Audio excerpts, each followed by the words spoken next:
When I was still in school, I had to do many internships for very different types of companies. I hated having somebody telling me what to do and not being fairly compensated for the hard work I was putting in. You might be watching this video right now and you're stuck in a dead-end job. Or maybe you're still in university, studying for a degree and a career that, quite frankly, you couldn't care less about. I personally went from being broke and depressed just a couple years ago to now running a profitable online business and loving my life. And that is exactly why in this video I want to share with you the step-by-step guide that I used to escape the rat race, and if you use it too, how you can obtain the same level of financial freedom and financial abundance. Step 1. Define your goal. Truth is, everybody says that they want to make more money. Plenty of people say that they would love to get in shape, but those things are not clear and specific goals. Not having a clear and specific goal, it's kind of like going to the airport, hopping on a random plane, and then once you're there, you realize you don't like the destination. All of this could have been prevented if only you did things with intent and chose where you wanted to go. The same logic applies to goal setting. When people say, oh, I would love to have a girlfriend or a boyfriend, oh, I want to make more money, I'd like to get in shape, those are not goals, they're simply wishes. Like, let's be honest, how many people set New Year's resolutions that they can't even stick to for a week or a month? The reason why they fail, it's because they're not crystal clear about what they want. So naturally, they're not going to put in the work to make the necessary sacrifices to get what they want. I personally like to say that if you don't know why you're getting out of bed every morning, then you should just stay in bed. Get up to conquer, to crush your goals. Every single successful person that I've been in contact with has told me this one thing. Whenever they would get in a slump, it was always because of this one key thing. They had lost sight of their vision, of the things that they wanted the most. The thing is that a lot of people wonder why they can't stop procrastinating. Like, no matter how hard they try, it's like there is something, this evil force, which is preventing them from finally getting to work. Some people are going to beat themselves up because they just can't get themselves to get stuff done for some reason. They think that they're flawed, there's something wrong with them. Maybe they just have no willpower. Maybe they're just lazy and they can't change. In reality, when you procrastinate, the reason this happens is because you are not emotionally connected to a powerful driver. So ask yourself, what is my goal? But most importantly, why do I want to obtain this? How is it going to improve my life and the life of others? Now, to give you an example of what a clear goal would be, saying I want to get to $15,000 a month profit with my business within the next 12 months. That is a clear goal. And then from that goal, you can form a plan, a strategy. Because if the goal is very vague, it's going to be very difficult to come up with a good strategy. Whenever you're using a GPS, you need to tell it your destination. Otherwise, it will never find the best path to get there. Step 2. Understand that you will have to make plenty of sacrifices. Too many people want the rewards without having to be uncomfortable and to make sacrifices to put in the work for months and for years. It's easy to want an outcome. It's hard to work for it, especially when it looks like everything is going against you. Because let's face it, it's easy to work, to do things when everything is going your way. However, sometimes, just like there are highs, there are lows as well. Sometimes you're going to find yourself in a slump. Maybe you will have lost sight of your vision. You'll start to procrastinate. You enter a vicious cycle, and from then everything gets worse. It's during those dark times, when you feel alone, when you feel like quitting, that you need to give it your everything, because it is what separates the winners from the losers. At the end of the day, I firmly believe that in life there are two different categories of people, the doers and the talkers. Doers take massive action, and that is why they become super successful, while talkers simply speak about what they want. They brag about what a success they are going to be, how they're going to accomplish this and this, but then they never go out in the real world and actually do it. And at the end of the day, you need to ask yourself, would I rather live in this fantasy world in my head or actually become a success in the real world? Now, don't believe all the things you're going to see on social media about going from 0 to 100k profit per month in just 90 days. And you have to know that even when crazy transformations like this do happen, it most likely was not an overnight success. The person who achieved this, most likely they have failed countless businesses before. It's not their first try. Chances are they have been working in the dark, in the shadows for decades, and now finally they hit their breakthrough moment. But since it's the only thing that they show you, it looks like they're a genius or they're insanely lucky. And there's another thing, which is that anyone can pretend to make lots of money. However, building a profitable business that is going to last throughout the years is a completely different thing entirely. The reason being, you could go to the bank tomorrow, request $10,000. So now you're in debt. You could run a bunch of ads on the internet, spend $10,000 in ad budget, and let's say you manage to make $2,000. Now you can claim, oh, I'm making $2,000 a day. In reality, you spent $10,000 to make that $2,000. Step 3. Be humble enough to admit that you don't know everything. People who think that they know everything in life always fail. The reason being, they're not willing to listen and to take the valuable advice of people who have the results that they want to have. Because hey, they think they know better, even if they have nothing to show for. I mean, it's always baffled me. If somebody has the things that you want, why won't you take their advice, apply it, and see where it leads you? For all you know, it could completely change your life. I don't personally know everything, and I sure as hell don't claim to know everything. If you wanted to know everything that there is to know on a specific topic, you would need billions of lifetimes. And even then, that's quite inaccurate. You would need infinite lifetimes. I'm constantly reading, researching, whether it be about fitness, business, relationships, because I always want to improve myself. I'm humble enough to realize that I don't know everything, and I have plenty to learn. I make it a priority to learn something new every single day. So I turned it into a habit essentially, and I invite you to do the same. So starting right now, pick up some books, take up the habit of reading more, join some online courses to learn, watch videos on topics that you want to learn more about. Do what you need to do to educate yourself. But I'll tell you this, most people, they read books, they watch YouTube videos, they go through online courses, but they don't even take notes. So when you finish watching this video, you will have forgotten at least 70% of what you've heard. But if on the opposite you had a notebook and a pen, and you were writing some notes down as you're watching to the video, you would be able to remember and then be able to apply valuable lessons in your life or in your business. Warren Buffett reads around 600 pages up to 1,000 pages a day, so that's quite a lot. Now obviously you don't need to read that much. If you exercise, you work on your business, maybe you still have a job, you're still in university, of course reading 600 pages a day is going to be quite tough. And I can guarantee you one thing, is not reading Rich Dad Poor Dad. Step 4. Start researching how money works. Truth is, most people don't have a single clue about how money actually works. So they want to earn more money, but they're not willing to do the learning to understand how it even works. Most people don't understand that they are going to work until they die, unless they find a way to make money while they sleep. You might have heard this quote before because it's a very popular one. But let me tell you one thing, it is extremely accurate. If you're always trading your time for money, you're paid per hour of your time, as opposed to being paid for the value that you provide or paid based on your performance. There is always going to be an unbreakable ceiling when it comes to how much money you can earn in a given month or in a given year. You've got to understand that in nature, things are not labeled as good or bad. Things are just what they are. For nature, a death is not something which is good or which is bad. We human beings label death as usually bad. And in that same spirit, money has no actual moral judgment attached to it. Only human beings attach either a positive or a negative meaning to things, money included. And to give you another example, in a specific culture, something, a behavior, a way of thinking, even a way of dressing is going to be considered wrong. But then in another culture, it's going to be considered right. So that goes to show you that in life, it's mostly about your perspective. Money is simply a tool that we use to measure exchanges in value. I mean, imagine having to go to the supermarket and having to trade some cows to get some vegetables. People used to do that at some point, but how practical was it? So naturally, this means that the more value you provide to other people, the more money you'll make. It is that simple. The only difference in pay between a fast food employee and a lawyer is that the lawyer is going to be paid more because their skills are more rare. They provide more value, they solve more painful problems. Step 5. Start an online business. If you want to obtain true freedom, true abundance, you don't want to have to obey to the orders of a boss who doesn't care about you, you need to start your own online business. Online businesses are so much better and a lot less risky than traditional brick and mortar businesses. To give you an example, during the recent lockdown pandemics, online business owners usually saw their skills go through the roof. Why? Because people were stuck at home, so naturally they were on social media, they were on the internet a lot more. But this means that for plenty of small business owners, they had to declare bankruptcy. Plenty of gyms, of restaurants, of the hair salons had to shut down their doors because people were not allowed in those stores. It's only the big corporations who make billions anyway, and the smart, resourceful business owners who were able to adapt to a changing market. Think about the restaurants who offered at-home delivery. Only the businesses who made the right decisions were able to adapt and to survive and even to thrive. Online businesses are also much easier to scale than traditional brick and mortar businesses. Let's say you have a restaurant. Every single table is full. Your restaurant is a success. Now you want to expand. What do you need to do? Your only real option is to open up other restaurants in other locations, but that comes with a lot of costs involved. However, with an online business, if you want to serve more customers, it is not going to cost you an absurd amount of money to serve those new customers. In fact, nowadays, it's possible to run multi-million-dollar companies with just a few employees, like 1 to 4 people working in the company. With a brick and mortar business, that would be impossible. And not only that, but they give you time freedom, you can choose your own hours, you can work from wherever you want in the world, and the amount of money that you can generate with your business is literally infinite. There are no limits. It's a beautiful game to play. Now, if you're a beginner, you have no clue which business to start, I've made a free video in which I'm going to analyze every popular online business model. Together, we'll take a look at the pros, at the cons, and I'm also going to share with you for completely free the 3-step process that you can start using literally today today to start your business and to get your first customers as quickly as possible. The link is in the description below. Step 6. Reinvest money into your business. Now there is one thing that you have to seriously pay attention to. You start your business, you work really hard, you face a lot of rejection, you make a lot of sacrifices, and finally you get your first customers. 1 turns into 2, 2 turns into 3, and now you're making $15,000 a month, $20,000 a month. You're a success, your friends are amazed, your family is seriously impressed, they're all so proud of you. So now you start to feel good about yourself. You start to spend more and more money to buy gifts for the people that you love. Maybe you even go out to the club and buy the most expensive bottles of champagne to impress other people. You start to love life again. But then as you entertain this party lifestyle, you start to focus less and less on your business. Now all you can think about is going out and partying, spending money, impressing people, renting exotic cars. And before you know it, your business starts to go down. You're making less and less money month after month. And while you were doing this, while you were not being careful, another competitor kept his cool. He started to make more money too, to get a few customers just like you. But instead of going and blowing it all, he secured his assets. He kept working. He kept saving his money, investing it in the business. And now he scaled his business to $50,000 a month, while you're back to making $2,000 a month. This is called lifestyle creep. It's when you start to make more money, you start to spend a lot more money as well. And trust me, one of the worst things that you can possibly experience is to obtain freedom and abundance and then to lose it all. Because once you've had a taste of it, you'll never let it go. You have to be very careful of this, but at every single stage in your business, you need to reinvest as much money as possible into your company. Because the lifestyle that you want, you'll be able to afford it. It's simply a matter of time if you do the work correctly, if you don't blow it all on stupid things. Later on, if you want to go and to pay the restaurant for the full table, you'll be able to do that. If you want to go to the club, buy the most expensive bottles, have the time of your life, you can do that. Just be very careful with early success. Because just because you have a little bit of success right now, it doesn't mean that you should go easy, because you might as well risk losing everything. And honestly, reinvesting back into your business simply becomes a funny game, because the more resources you allocate to your business, the more it grows, the more your wealth grows as well. So turn it into a funny game, and trust me, a couple years from now, you'll have everything you want, but you will never risk losing everything again. Step 7. Start investing. You've got to understand that with inflation, if you don't invest your money, the cash that stays in your bank account, it is only losing value. I mean, nowadays, $3 million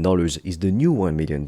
I mean, believe it or not, but $1 million is not as much as it used to be. It's not as impressive anymore. Now, like we've seen it, the first thing, of course, is to reinvest money into your own company. But once you've done that, you can invest some of your money into real estate, into the stock market, into maybe collector items or other sources of investments. However, what I personally recommend is that you only invest first in things that you understand, meaning you did proper research beforehand, because when people tell you, oh, but it's risky to invest, you shouldn't invest in the stock market or in real estate or in this or in that. It's only risky because you don't know what you're doing. Because I can guarantee right now that if you picked up books on real estate, on the stock market, you made it your mission to learn everything on the topic, then when comes the moment of investing, it wouldn't be so risky anymore because you know what you're doing. So you'll be able to get a good return on your investment. But just like with everything else in life, you need to take the time to learn. First learn, then take massive action. That is how you get results in literally any aspect of life. And then my other advice to you is that you want to invest in things that have been around for a long time. For instance, real estate, the stock market, those things have been around for very long and they will continue to exist long into the future. Companies will still need money to fuel their growth and development 50 years from now. People will still need a roof over their head 50 years from now. So instead of putting all your money into the new NFT that got all hyped up by all popular influencers, instead invest in things that you understand and that will still be around in the next 50 years because they have real tangible value. And you see, the funny thing with the stock market is that technically speaking, anyone could become a millionaire. Now you may wonder how. Well, that is thanks to compound interest. If you invested $100 a month with an initial payment of $1,000, and let's say you get a 10% annual return on your investment, in 60 years, you would end up with almost $4 million.